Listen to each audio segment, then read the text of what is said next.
So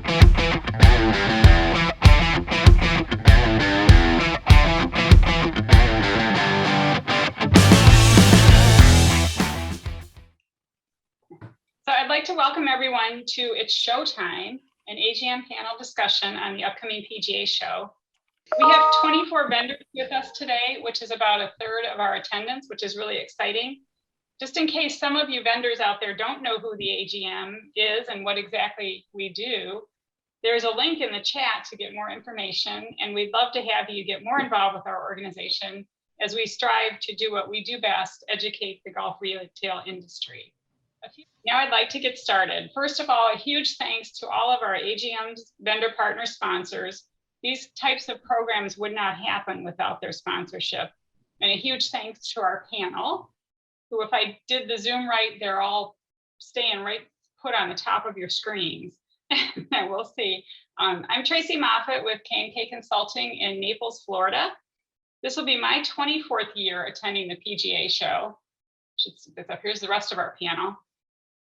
And with me is Jennifer Morton, if she would wave her hand. There she is, the AGM's extraordinary marketing manager. And I'm going to leave the next two questions that we have for introductions to my panel as they introduce themselves. So our panel is going to tell us how long they've been attending the show. They're going to offer their top tip, absolute top tip, and then what are they excited about with the different PGA show this year. So I'm going to start with Stephanie. Good afternoon, everyone. I'm Stephanie Benkert. I work at Michigan State University and am a buyer for the two golf courses that we have here that are open to the public. I've been attending the PGA show for 21 years. I think this will be my 22nd. My top tip for being successful at the PGA show is having goals for the PGA show. Specific to what you want to accomplish. And then what I'm excited about is just that with some of the bigger vendors perhaps not being there, it'll give me time to look at some things that I probably wouldn't have had time for before. Awesome. Thank you. Andrew. Hey everybody, my name's Andrew. I'm the Director of Retail up at Oak Hill Country Club in Rochester, New York. I've been going to the show now for 7 years. It's my second year in this role. My top tip for a successful PGA show, whether it's on the buyer or the vendor side, is negotiate. Both parties are able to exchange in order to make a partnership work. I think not enough people get to the show understanding that both parties may be flexible on certain terms. I think negotiation is key. Awesome. Meghann and Susan, while you're there, since you're both together. I'm good. Hi, everybody. I'm Meghann Butcher with RepSpark. I'm the president there. I think I've been to the PGA show 7 times as well, same as Andrew. I'm trying to figure it out, but I think about 7 times. My top tip for a successful PGA is for both the vendors as well as the attendees. You should expect, and it's kind of a post-PGA thing, but expect and ask for follow-ups with a purpose. So when you go into a meeting, whether you are going to be, actually conducting business and placing orders or simply looking at lines and making notes, make sure that there is a productive and purposeful follow-up that you can come back to at the end of the show. And I'm really excited to see some new vendors as well. I think there's 90 new vendors I heard on a call. So that's going to be really exciting to see kind of some new people, new faces. All right, Cindy. Good morning. My name is Cindy and I'm the Director of Retail at Brentwood Country Club in Los Angeles. This will be my 21st PGA show. And my tip is to partner with your vendors and yourself to be the best that you can be for each other. Make sure that you use your time wisely and remember that this is not a fashion show. So dress comfortably and bring a roller bag. Don't think you can carry everything because you can't.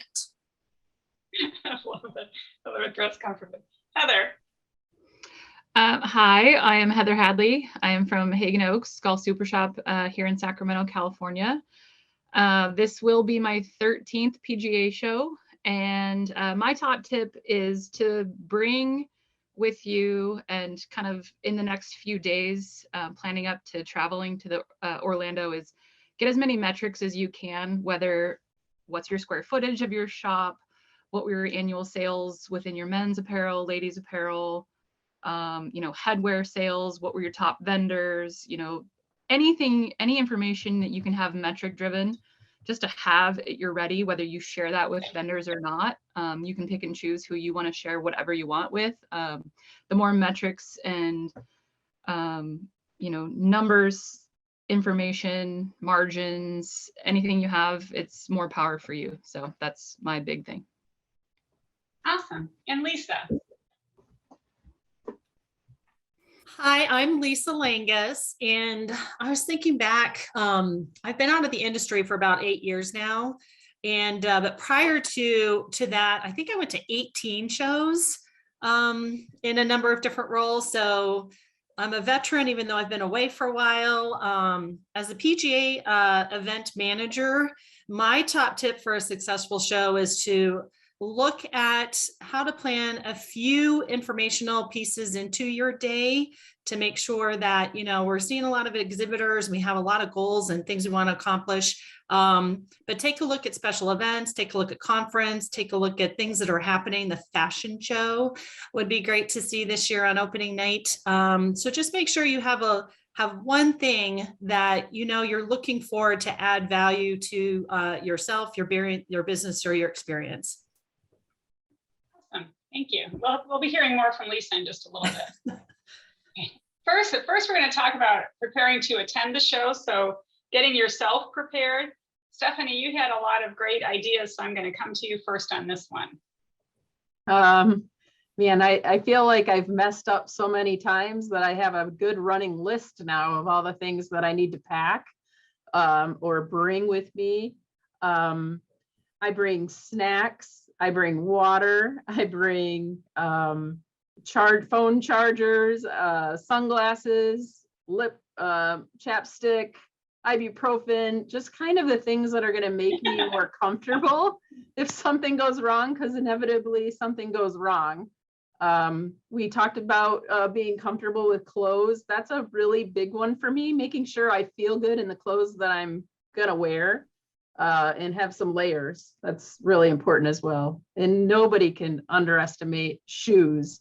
Being very smart with how you choose your footwear is really important, I think, as well. Great. I like Cindy's comment earlier that it's not a fashion show. So tennis shoes are perfectly acceptable. Heather, anything to add from your perspective?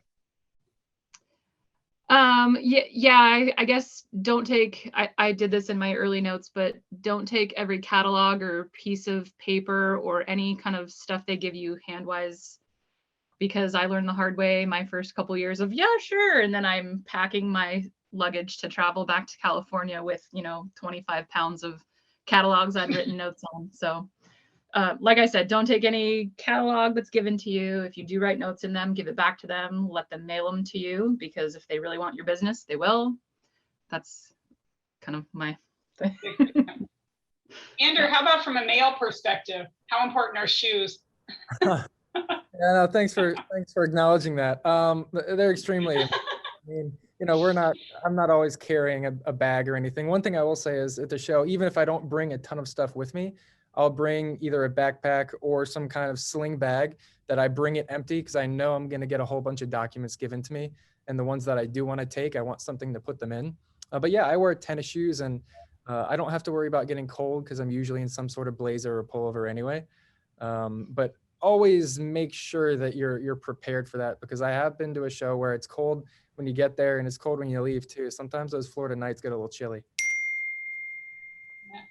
Wonderful, thank you. And Cindy, last thoughts on the fashion show. It's not.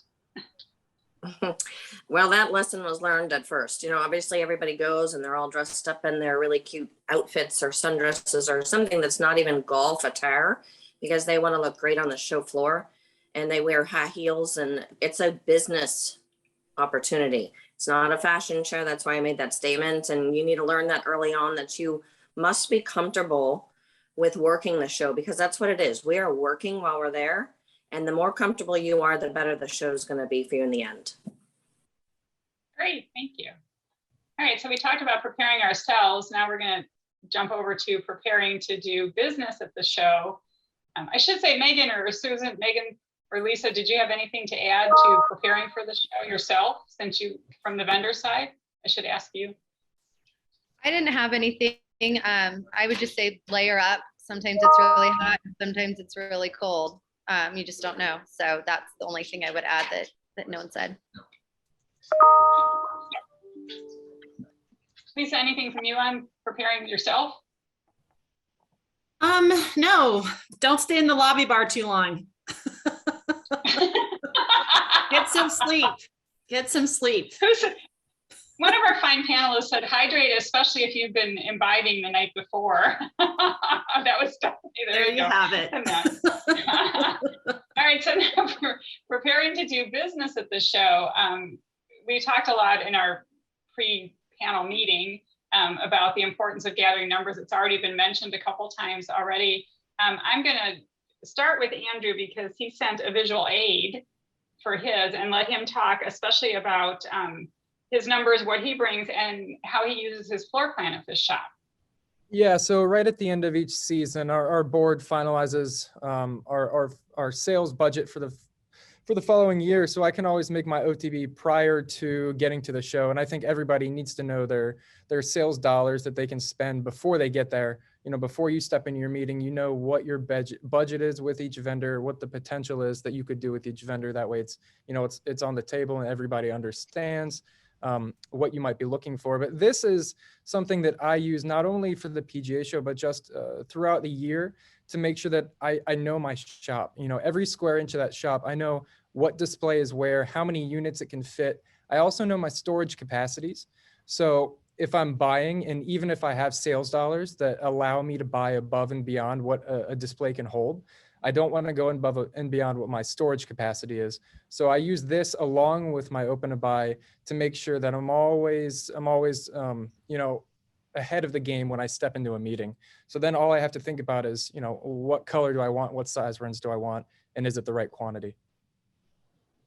Yeah, great, thank you so much. Cindy, you got a huge shop as well and a little bit of a unique situation in being in Mill River. What can you add to that, and how do you prepare as well? Unfortunately, I don't do a floor plan like you, Andrew. I get bored with my sales floor, so I move it about every 3 months, and I flip the men's and the women's from back to front. I mix the men's and the women's together in different bays on the floor. So I keep it very interesting because we are creatures of habit. And if you keep your floor stagnant, the members are going to go to those areas as creatures of habit, and they're not going to see anything new maybe that you had in the back that you bring to the front. So my team knows that if they come in and I'm bored one day, I'm starting to tear the store apart, then they have something in front of them. So I don't really plan that way. Being in the business for so long, it's more of a gut instinct for me. So I use that a lot. Numbers obviously are important. Open buys are important. Your relationship with the vendor, what are they going to do for you and what are you going to do for them?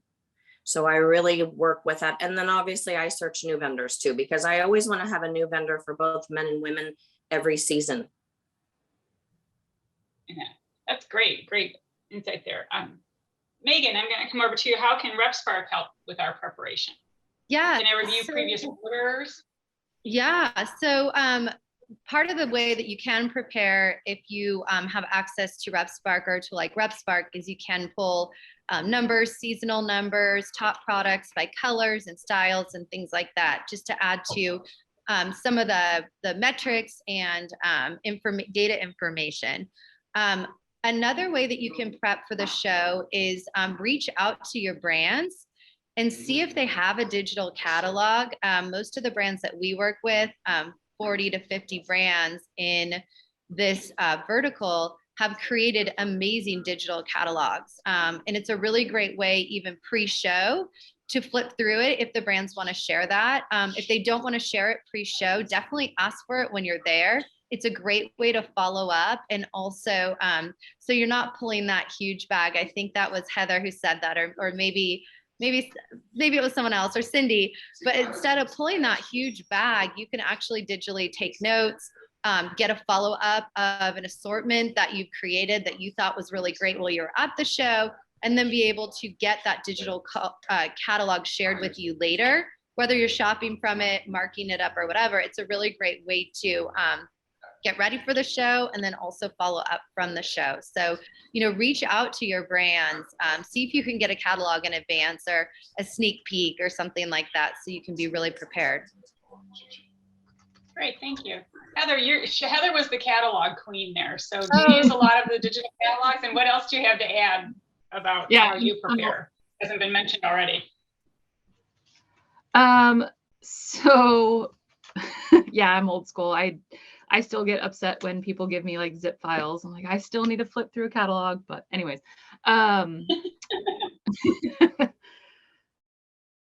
think, okay, what was the question? Sorry. I'm actually emailing preparing new business. I'm emailing Megan right now as we're speaking. Sorry. Thanks. I want this. Preparing for the show, what numbers do you take with you? And I think you mentioned earlier having all the metrics you can get to. Yeah, so I guess if you're meeting with current vendors, but for me, this is going to be a totally new show. I'm kind of going in there looking for new products, new vendors, chatting with them. That's kind of be my main goal. But when I do meet with like the Greg Normans, the Susan Shades of Greg Norman, to have I have a vendor scorecard where I literally rank my vendors based on their performance with gross profit dollars. Like, hey, you made this much, this was your margin, and I can show them literally like how they're ranked within my store, and they can see, and it gets the fire under their butt of, okay, well, how can we do better? And it's a really, really powerful tool for me to bring with. So that's one. Those are with my current vendors. My new vendors, like I said, I will share what I feel comfortable sharing with. Like, I don't want to say like, oh yeah, I do, 15 million in retail on an annual year. And oh, I've got this big square footage. And then they're going to just want to take advantage, think they can take advantage when they really can't. So it's just about, feeling the vibe and sharing what you want. So. Great. Stephanie, you had a really great pro tip in one of your emails to me. Do you remember what that was to share? I think I do. Tell me if I've got it. Yeah, I learned this from my mentor boss when I was just a young pup going to the show. He told me to stay on the apparel side on the first day because all of the techie golf pros were over on the hard goods side going nuts over the latest and greatest equipment that could possibly be. And that's when it's very busy down there and you can hardly make it through and it's hard to get anybody's attention. So he was like, stay on the apparel side for the first day, and in the middle as well, but stay on the apparel side the first day. Any other thoughts to what numbers that you bring or different ways you prepare? Pretty much the same. The only thing I would add is if I do have, or if I am struggling with any specific vendor problem, if I need help returning something, or if I might need to elevate it to maybe not my sales rep, but maybe a regional sales rep or somebody else in the company, I have all of that information if I've got any problems that I kind of need help with. Several of you mentioned that, especially this show, to not spend time with appointments at vendors that you can see back home, to use this opportunity to seek out really new vendors. And we're going to talk about that a little bit more in a second. Jennifer, can you share about what this AGM product preview thing is that's going on Tuesday from 5 to 7? Absolutely. The AGM's product preview is basically an opportunity to network with influential buyers and key AGM vendor partners prior to the start of the PGA show. It's from 5 to 7 p.m. PGA members receive 2 other MSR credits for attending the product preview reception. We have, I think, right around 50 vendors that are committed to attend, and we will be serving some alcoholic beverages for those that would like to join us. I will put a link up so those of you that would like to register can, and if you're a vendor, please feel free to contact me as well. We can get you all set up. And that brings me to the next point, which brings me back to Lisa, the PGA Show app. Yeah, this is probably a really significant piece this year because we are having changes happening quite quickly, given the environment of just life right now.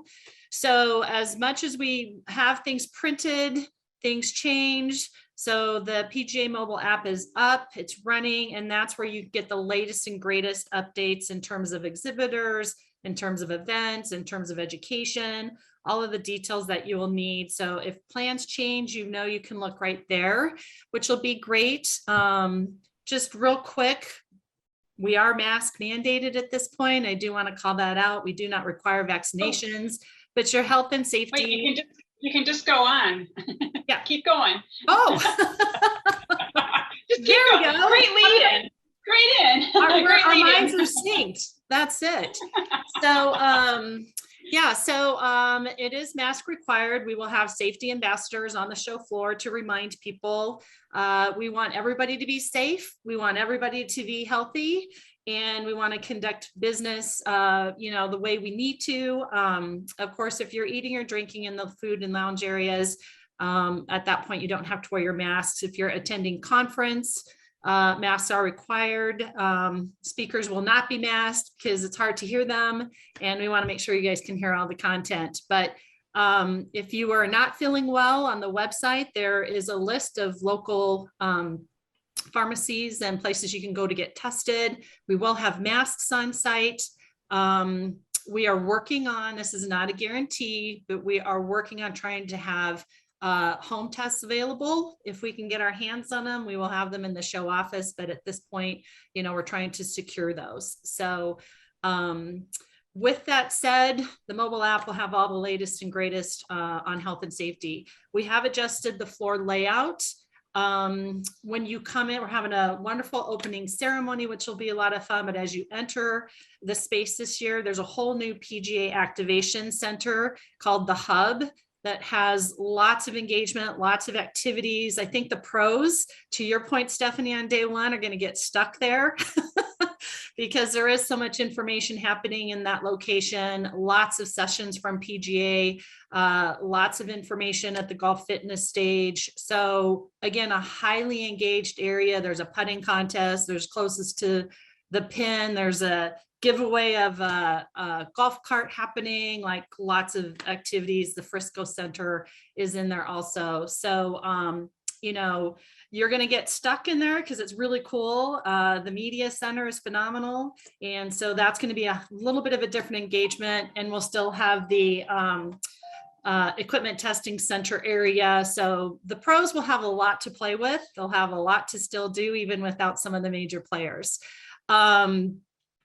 For exhibitors, we are still encouraging social distancing as much as possible within your booths. I think everybody will be fine, but you know, just make sure when people are in your booths that we're all honoring the mask mandate and keeping ourselves safe. We will have a daily health monitoring, or basically you'll be asked as you come in, you know, are you feeling okay? Yes, I'm great, ready to go, got my tennies on, and you can go ahead and go on in. We will have increased sanitization and hygiene stations. Yes, we are not requiring any kind of test, vaccination, or proof of a negative test for entry. It's really just a mask mandate at this point. I do also want to call out to make sure that you guys are, I'm finding that a lot of people believe they're registered, but they aren't registered. I think there was a pre-registration process that happened. So please double check your emails to make sure that you're registered. If you aren't sure, send me an email. I'll put it in the chat box. And also, if you are a channel leader, we've had a lot of people not get registered accordingly for channel leader benefits. And I would assume a fair amount of people on this call are channel leaders. So again, reach out to me, I'll get you taken care of.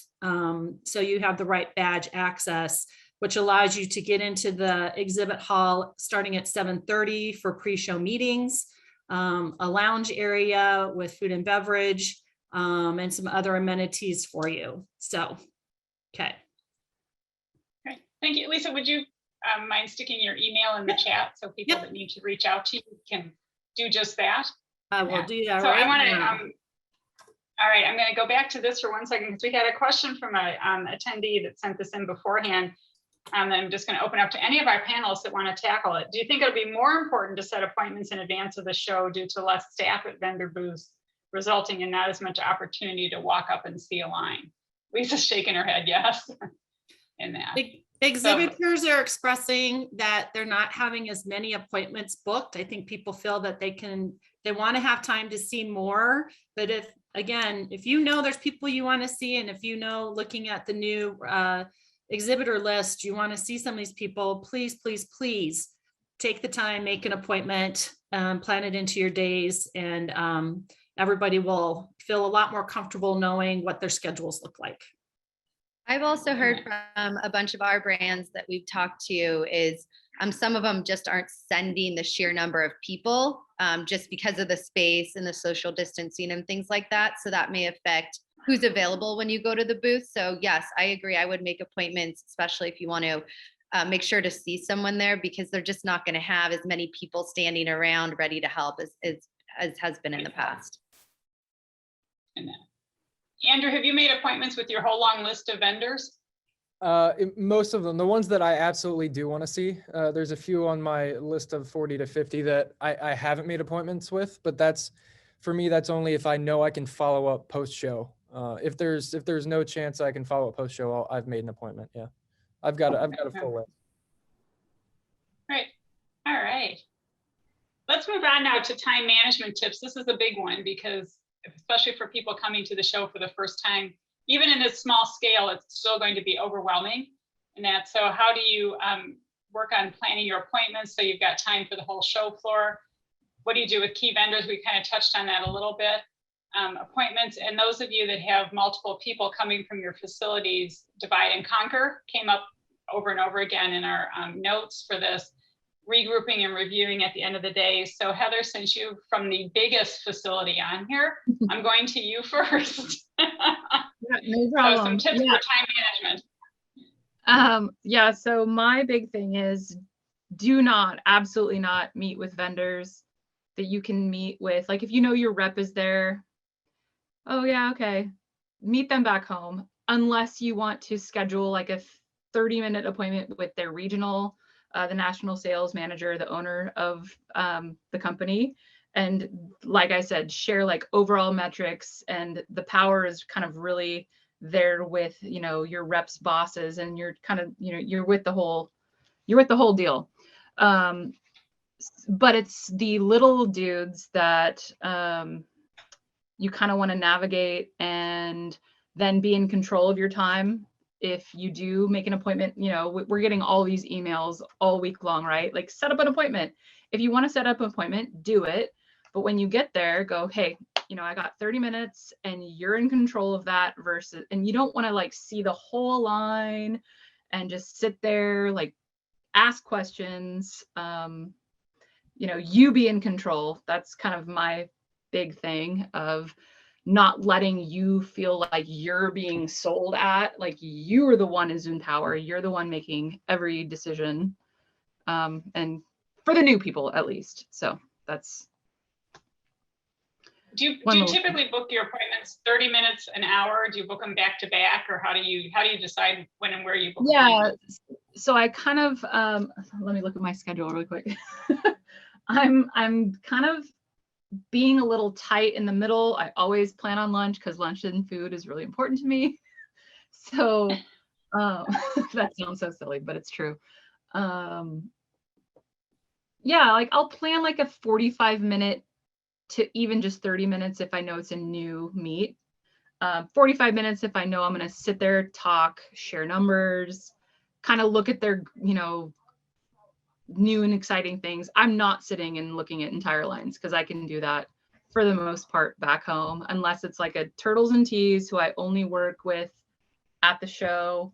Other, vendors I've met with in Orlando that don't have West Coast representation, I make them my first priority. But anything else that I can do back here in regional or local shows, or they can come to me, that's kind of that's what I want. But what I'm doing and what I'm kind of freaked out about is there's so many new vendors that I don't really, this show's going to look totally different. Like, yeah, here I am like, oh, this is my 13th show. This is going to be nothing like I've ever experienced, just like everyone else.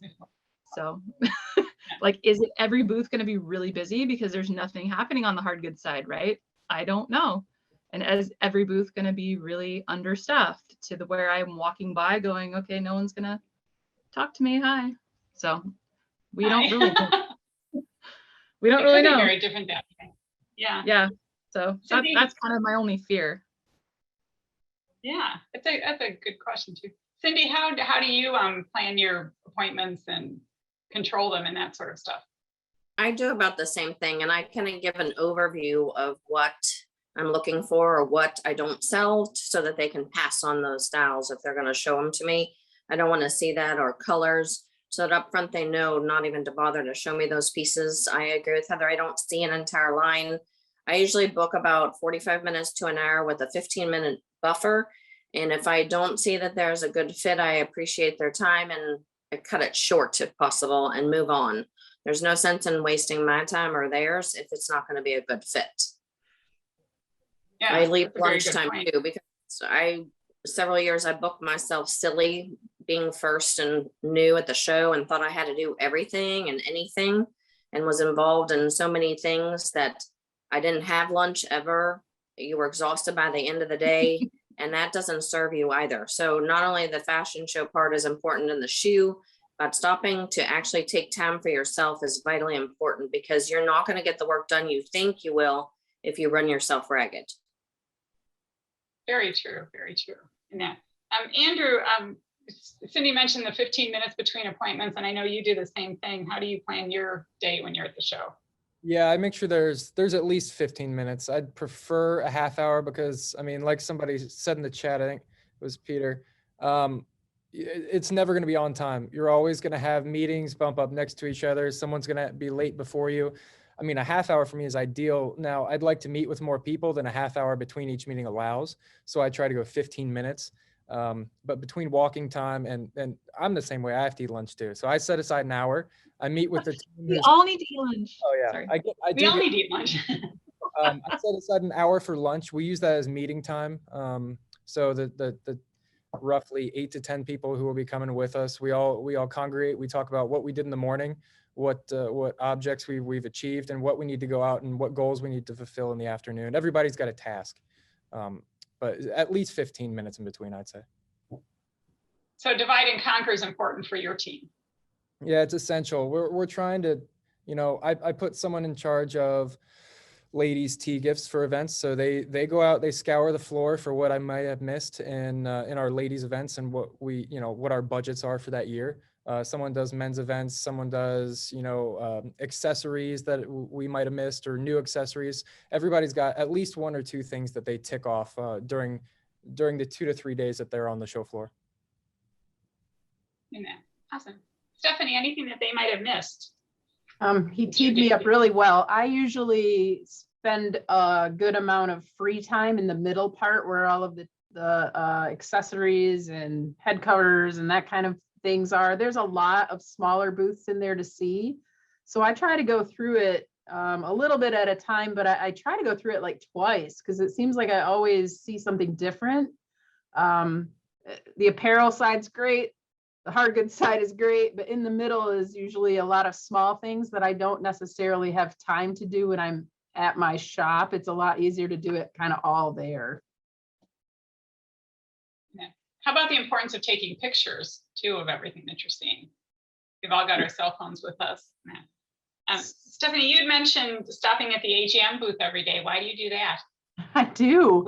I enjoy talking to the AGM crew that's there. But to be honest, they always are asking me great questions that usually make me think a little bit, like what's going on? What have I seen? And sometimes if I can't answer that question, I'm like, wait, what have I seen? Am I like really concentrating on what I need to get done? But also, I usually use that as times for them to tell me like what other people are seeing. There's all sorts of other professionals out there that are in the same boat looking for specials or seeing something new, a vendor that's really popular that might work for me. They're great resources because they're seeing a lot of really respected buyers that are working the show too. So I always stop by and say hello at least once a day. All right, let's go on to the big thing for this year, new vendors. There's 90 new vendors. Is it 90 or is it over 90 now? It's over 90. 90. There's 90 Yeah. in the new product zone alone. So Wow. yeah, so this is really the year of discovery, which I think everybody has talked about. I do want to put out, I do need some new product zone judges. If anybody wants to help judge in the new product zone, I'd love your feedback from this group. So send me an email and I can make sure you get a ballot because we have so many, we need more judges this year. That's just awesome. So, every club on here has taken new members, I'm sure, this year. So that means new stuff for those new members because they might not like the old stuff that you have. So we're going to talk about vendor selection criteria. It's already been mentioned several times, the need to negotiate.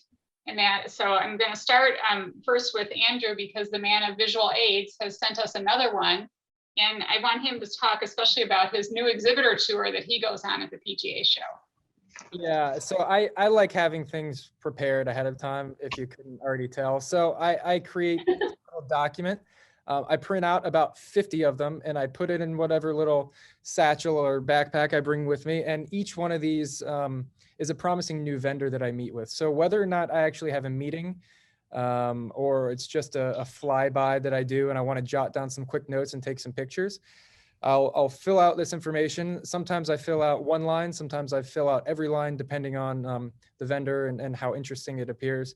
But I think a lot of this is just some general background information that it's always good to know about vendors that you may or may not be going into business with. So, if it's an apparel company, the middle section for me is extremely important. Do I have a catalog, whether it's digital or physical? What are their best-selling products? If their best-selling products aren't going to work for me, it makes sense that most of their tertiary or secondary products aren't going to work for me either. So I probably won't follow up with them. Now, if they've got products that seem interesting, I may go forward with, setting up a post follow-up. And then any of the other information is important to me. For apparel, we do 25% of our total shop sales is special orders. So if I am going into business with a vendor, I need the ability to do special orders, one-offs, trunk shows are part of that whole deal. So this is just information that I can, write down on the spot and follow up later and not forget. I think a lot of it is just way too much information for you to go back later and remember it all. So this is an easy way for me to kind of, congregate all that. Right. And then do you want to show your clipboard you showed us earlier and what that is that you have sitting there? So so again, preparation, this is the list of vendors that I am going to see, whether I have meetings or I'm going to do like a flyby meeting where I just go and see if anyone's available to talk. I downloaded all of the ones that I've checked off of the PGA Show's new exhibitor list. I do this every year, and then I just sort it from low to high. So I start at booth 2561, and I'll go all the way to booth 6542, and my flybys along the way. It just makes it easier because I know exactly where they are on that timeline. Saves time trying to go back and forth, and also saves times when you're setting up meetings. Awesome. Stephanie, how about you with new vendors? And you're kind of unique because you're buying for a university, so you've got a whole procurement system and all that stuff. So how does that influence what you do at the show?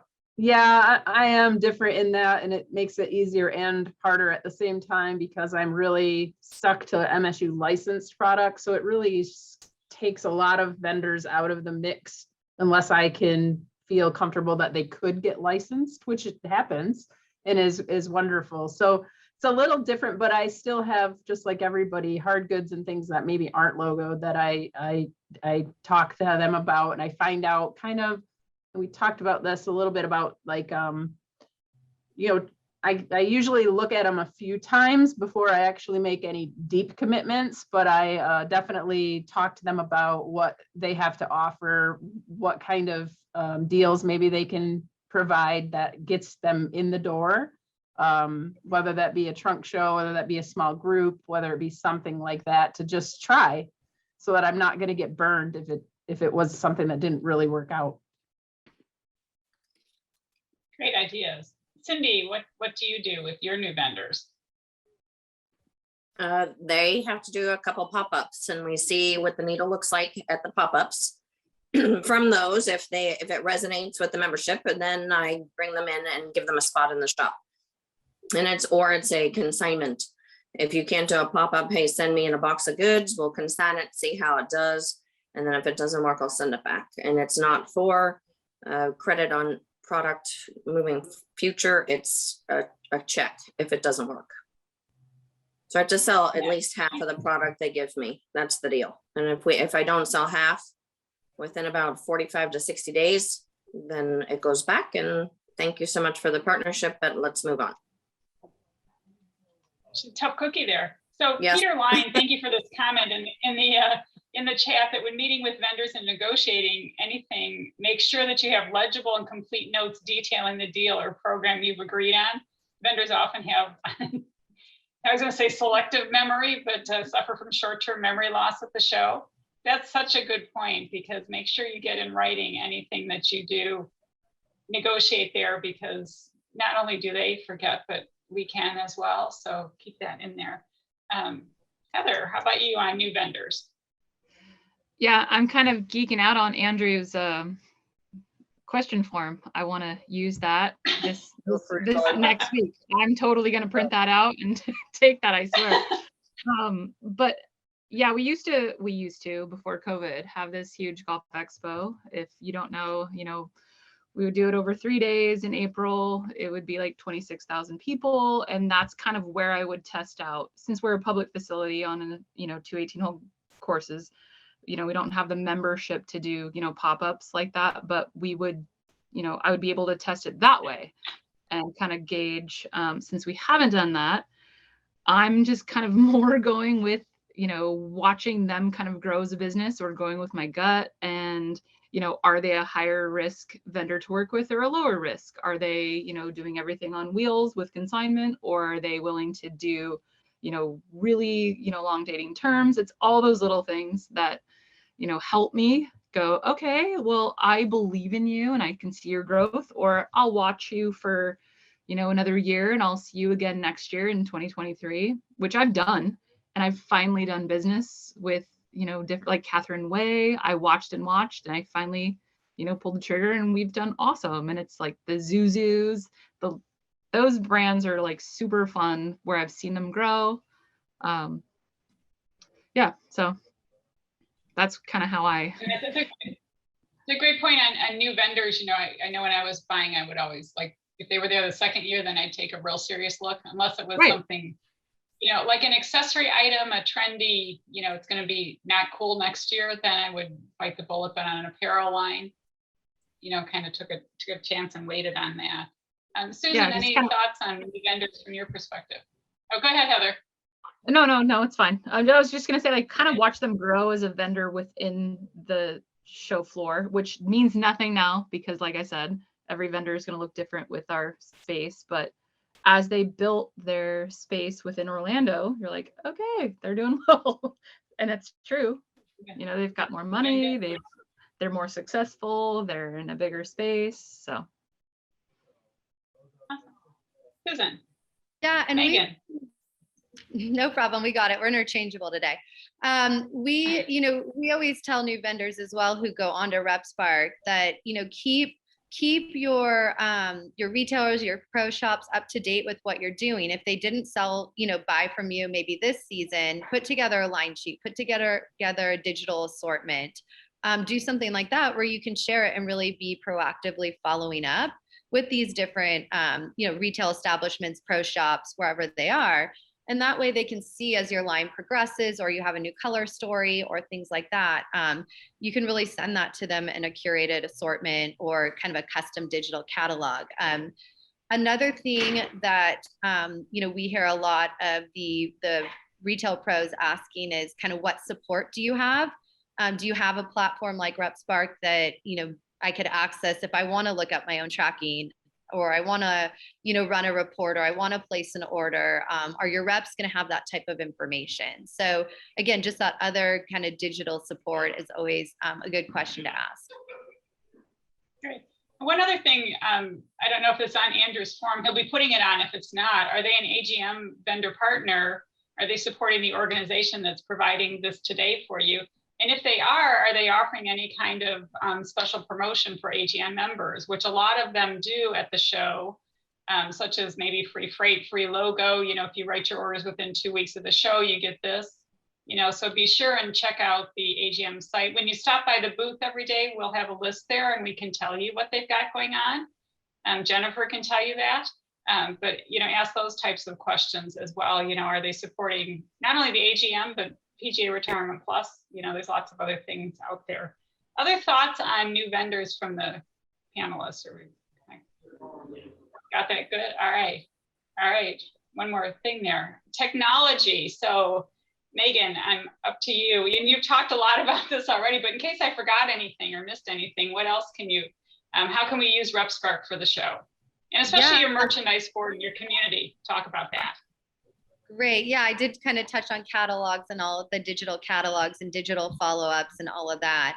RepSpark does have the capability to put together a merchandise board. So as you're selecting products and looking at different products with these different brands, they can actually put it up as a board. So you can see your color story. You can see, wow, I have way too many pinks, or, I chose this as my top, but the bottom doesn't really match. So make sure whether you're doing that at the show or post-show, as you walk through that catalog that gets sent back to you or emailed to you, or if you are going to have your roller bag and carry it, it's a really great way to, put together what that visual assortment is going to look like with each of your different brands. Also, for new brands or existing brands, there is a RepSpark community. You can join the RepSpark community and request access to brands that are on RepSpark. So there's a single place. Maybe you're using RepSpark with one brand and, you're sitting here today and you're like, wow, I didn't know that there was, 60 different brands on RepSpark within my vertical, or new brands that might be there. You can go on community and request access to those brands, see what brands are on it. Some new brands may be at the show, some not. And then they can accept your access request, and you can, again, peruse a digital catalog, look at an assortment, et cetera, as an actual buyer or guest. So it's a really great way to become even more connected as buyers and brands within this community. Great, thank you so much. Lisa, you already talked about the PGA Show app, but what the heck is this scan and save thing? A coupon? No.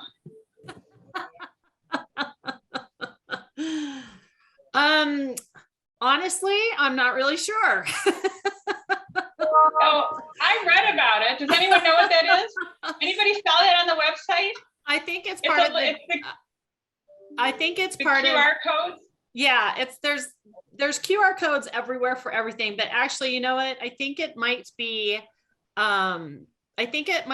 that exhibitors, so QR codes are used both ways. You can scan for exhibitor information on the mobile app to save information, and they will scan your badge to save your contact information. So, and it's also for follow-up leads after the show. I think this is what this is.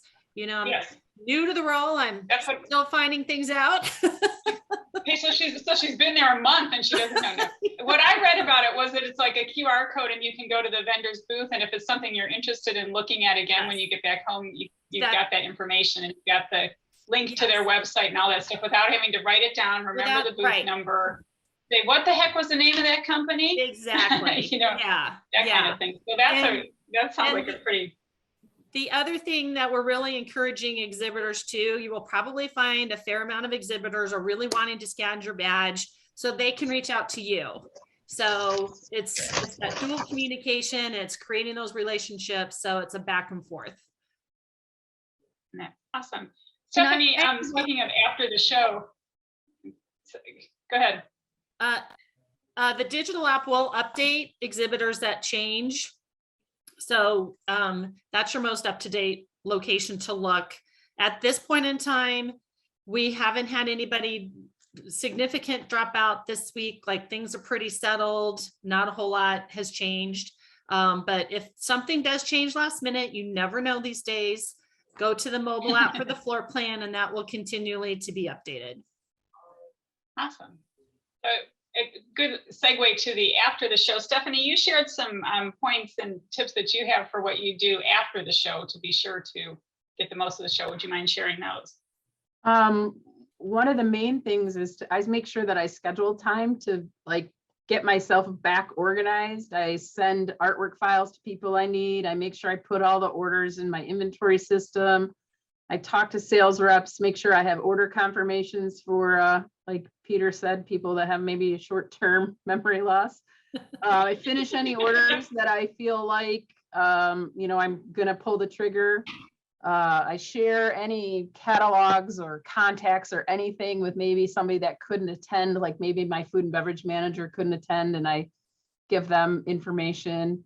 And then, of course, I make sure that I take some time to report back to, again, people couldn't go to the show, and make sure that I summarize things that I learned. I usually take a lot of pictures, so I make a slide deck of really kind of informal things and talk about good things, bad things, silly things, awesome lines I'm excited about. So I make sure that I follow up with everybody. Yeah, great. Those are some really good tips. Thank you. And that. Bunch of links for you, which I know some of them have been put in the chat. They'll all be in the email that you'll get tomorrow. But if you haven't registered, and as Lisa mentioned, check to be sure that you are in fact registered. Exhibitors, if there's any exhibitors on here that haven't registered, here's how you can do it. And I'm sure there's still space, right, Lisa? Plenty. Plenty of space, all right. Education programs, same link as the attendee, and then you just click on the education tab and there's a whole schedule there. There's 6 awesome sessions being presented by AGM members. A really cool visual one I know of, you know, and some things that you'll see. So you can find information out there. So that's some of the key links to success. And then that segues me right to our educational opportunities. Jennifer already talked a little bit about the product preview, but do you want to share on the education conference that's going on Tuesday? Sure. So our educational retail conference is taking place on Tuesday, January 25th. It's at the Orange County Convention Center, and it runs from 9 a.m. to 4 p.m. At the conference, you'll discover practical tips and the latest tactics and strategies to make your retail operations successful and profitable. Seminars presented will address fashion and merchandising strategies, promotional ideas to increase revenue, how to develop a team culture at your facilities, opportunities and answers to the challenges that our golf retail business is going to be facing in 2022. If you're a PGA member, you will receive 8 required MSR credits for attending the AGM Educational Retail Conference. And then directly after the conference, we will have our Platinum Awards. That will be from 4 until 5. Everyone is welcome to join us for that. That portion of the day is free. And then after that, from 5 to 7 is the product preview reception, which is also free for people who will be at the show to attend. If you're a vendor partner, there is a fee to participate. I've added all of those links into the chat, and you can also feel free to contact me directly if you have any questions about anything. I'll put my contact information here as well. There's still spots, and we don't have to turn in a lunch order till tomorrow. So if you sign up today, you'll get fed even. Yeah, how about that? I'll Platinum also Award. Real fast. Sorry, Tracy. Our booth, the AGM's booth this year is booth number 4961. So be sure you come and say hi. Say hi. The Platinum Award presentation is at 4 o'clock, and that's recognizing the top golf shops around the world. So be sure and come to that and cheer your friends on. I'm sure there's some Platinum Award winners right on this call today here. Lisa, share about the fashion show, because this sounds really exciting, the changes to this and your education program. Yeah. So the fashion show has moved location and night. It had been previously on Thursday night, and we know Friday is kind of a crazy day for if you see something you like in the fashion show to try and track it down the next day, the last day of the show. So we've moved it to opening night. I will let the group know the bar does open at 5. So get over there, get a seat. We are hosting a drink for everybody. And then the show will start at 5:30. We've got Bailey back being our commentator, live commentator. She's phenomenal. We have a fun little music ditty to start and introduce. So it'll be very high energy, lots of fun. We have 12 participating vendors, 8 brand new vendors. So there's no greater way to see product than on a body. What does it look like? How does it make everybody feel? So that will be in Hall D in the Fashion Show Lounge. And I think it's going to be phenomenal. We will probably scanning badges there also. So, those fashion vendors will know who was there and they can reach out to you if you don't get a chance to get to their booth and check them out. The educational program is significantly reduced in sessions this year to allow you more time to be on the show floor.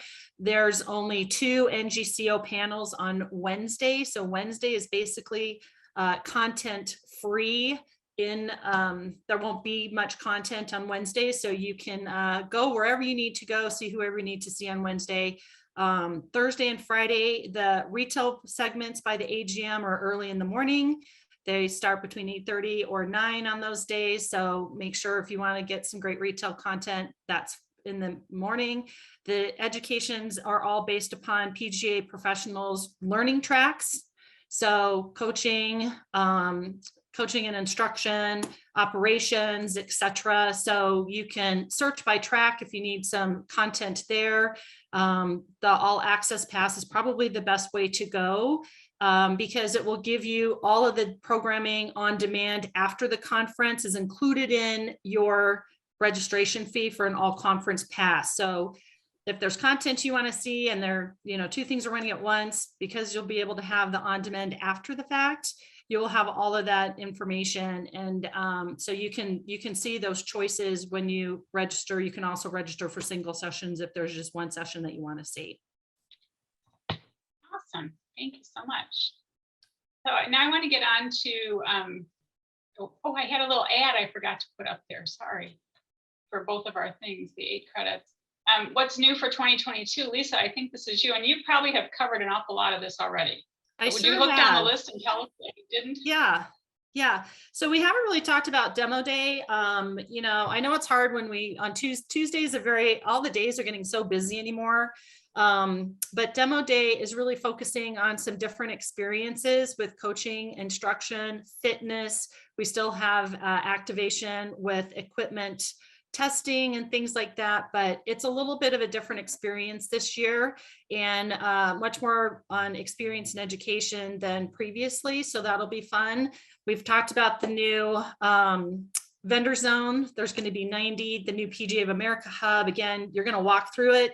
It's going to be very interesting. The equipment test center is still on with lots of activation things happening there.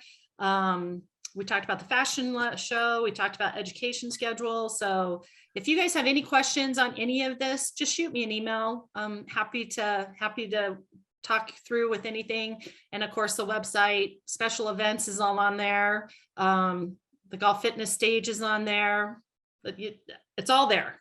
All right. Final thoughts from our panelists on what's going to be a new way of working the PGA show for them this year. I'm going to start with Heather. So we're only going with 4 of us versus, years past of 15 to 20 of us. So what I'm hoping on with my team is kind of like dividing and conquering. I do have my accessories buyer. She's going to go and kind of source her footwear and accessories, but I do have my merchandiser with me, and I've got my owner, Ken Morton, to kind of be my overseer.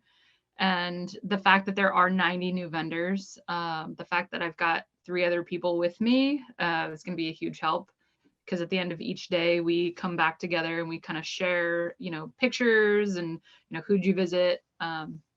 So that's going to be huge for me. I feel like this show over all shows is like way more driven for me since I'm so apparel driven. That's kind of what I buy, apparel and headwear and all that good stuff. So the fact that this is kind of a show for that, other than accessories, is going to be huge, and sourcing new stuff. So I'm a little anxious and how it's all going to look. And how it's not going to be like how we're all talking, how it's been, right? It's totally different. Right. So I'm kind of I feel like almost I'm a newbie all of a sudden in this new way of how we're going to have a show. Do So things.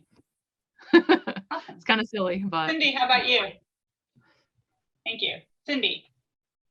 I'll use my yoga instructor's the training that I've run before. Staying stagnant doesn't equal to growth. So stepping outside of our comfort zone is going to open our eyes to something new. So I'm excited to see new vendors. I think that we get stagnant in our old way of being, and it's really easy to go back to those so-called tried and trues, and maybe the numbers say that they're tried and true. But if you don't ever throw something up and see if it sticks, the fear then sometimes stops us. So let go of fear and embrace power and step into it. And I'm excited to see all the new that's out there. Great. Stephanie. I don't know if I can say it better than Cindy just said it. Look for something new. That's why we're there. We're there to learn.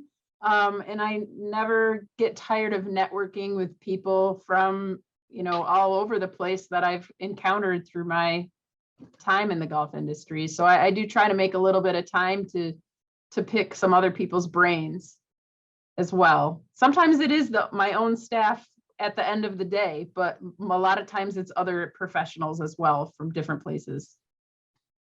Awesome. And Andrew, to you. Yeah, I agree. 90 new vendors, plus the vendors that I just have missed before that may be returning but are new to me. Probably well over 100. I've got one existing vendor meeting for the week scheduled.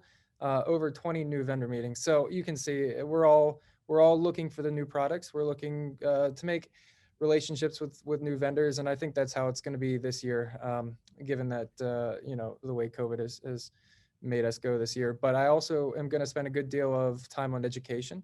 I've got a few different sessions signed up there as well. Great, awesome. All right, we've got a couple questions, and then I'm going to ask Jennifer if there's any from the chat. This is an interesting one that we're renovating our clubhouse, including the golf shop. We're located in South Florida, opening dates about Thanksgiving. Shop's going to gain 500 square feet. What are the 3 top things we should do at this show?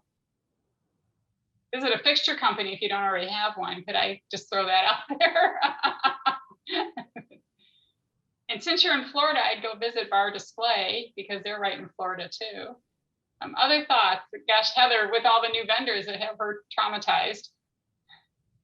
Sorry, I had someone come to my door. I was half listening. I'm sorry. For a new shop, what would you do? What are your top 3 things to do if you were renovating your shop this year?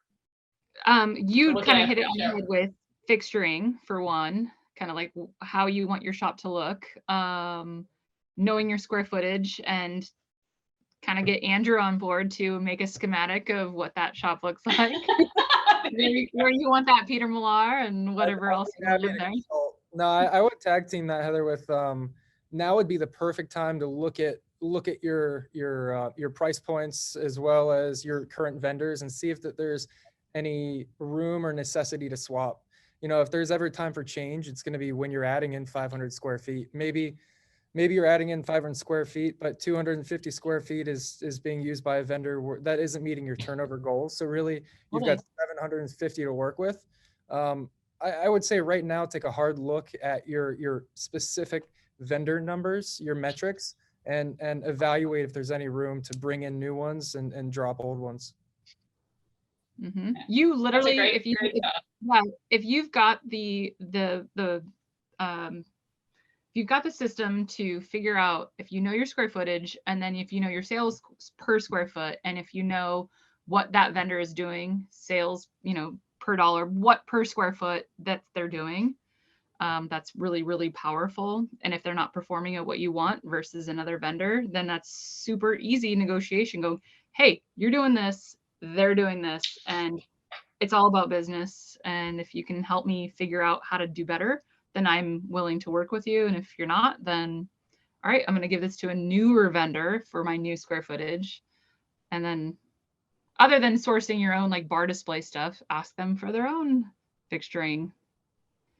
Yeah, That's Another question we had hopefully- come in is exactly that. Are there kids vendors that anyone knows about that provide mannequins or fixtures? Or what are the top kids vendors that are out there that you see?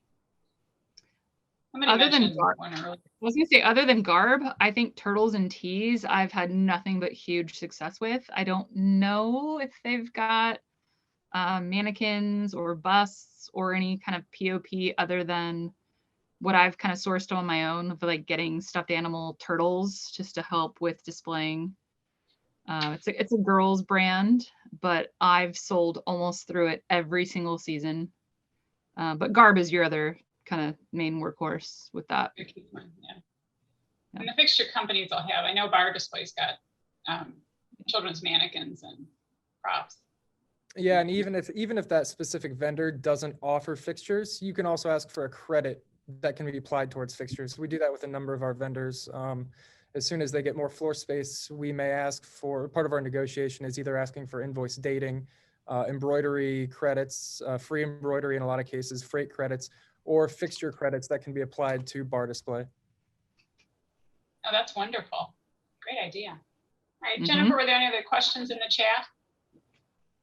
Just one from Steve Smith asking if the app is going to be updated with the vendors that are no longer coming.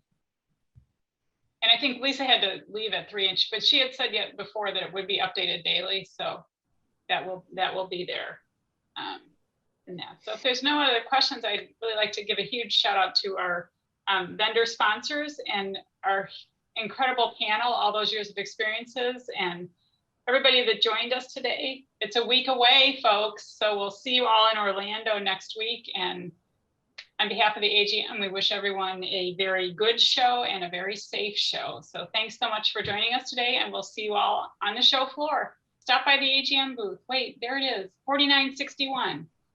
Visit us. All right, thank you, everyone.